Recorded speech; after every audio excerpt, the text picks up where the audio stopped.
যত গর্জে তত বর্ষে না, প্রবাদটি একেবারে মিলে যায় আইপিএলের বিগ স্টার ঋষভ পন্তের ক্ষেত্রে। এবারের আইপিএলে ২৭ কোটি রুপিতে লখনৌ সুপার জায়ান্টস দলে ভিড়িয়েছে ঋষভকে। আইপিএলের ইতিহাসে তিনি এখন পর্যন্ত সবচেয়ে দামি ক্রিকেটার। বিরাট কোহলি, রোহিত শর্মা ও জসপ্রীত বুমরার চেয়েও অনেক বেশি অর্থ পেয়েছেন এই হার্ড হিটার ব্যাটসম্যান। এবারের মৌসুমে লখনৌকে নেতৃত্ব দিচ্ছেন তিনি। আইপিএল ইতিহাসে সবচেয়ে দামি প্লেয়ার হওয়ায় পন্তের উপর প্রত্যাশা তুলনামূলক বেশি ছিল দল ও সমর্থকদের। তবে সেই প্রত্যাশার ছিটে ফোঁটাও পূরণ করতে পারেননি ভারতীয় তারকা। এবারের আসরে ঋষভ এখন পর্যন্ত খেলতে পারেননি বড় কোনো ইনিংস।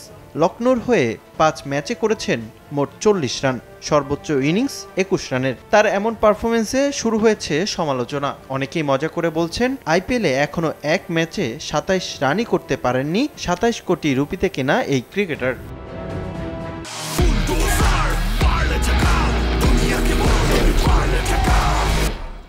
গুজরাট টাইটান্সের বিপক্ষে শেষ ম্যাচে লখনৌর সামনে বড় বিপত্তি দেখা দেয়। পারিবারিক কারণে ম্যাচ খেলতে পারেননি মিচেল মার্শ। তার পরিবর্তে ওপেনিং করার সিদ্ধান্ত নেন ঋষভ।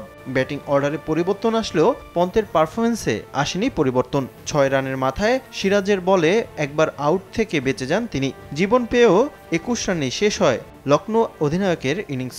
এটাই ছিল এবারের আইপিএলে তার সর্বোচ্চ ব্যক্তিগত ইনিংস। তবে কি দামের ভারেই ভেঙে পড়েছেন পন্ত?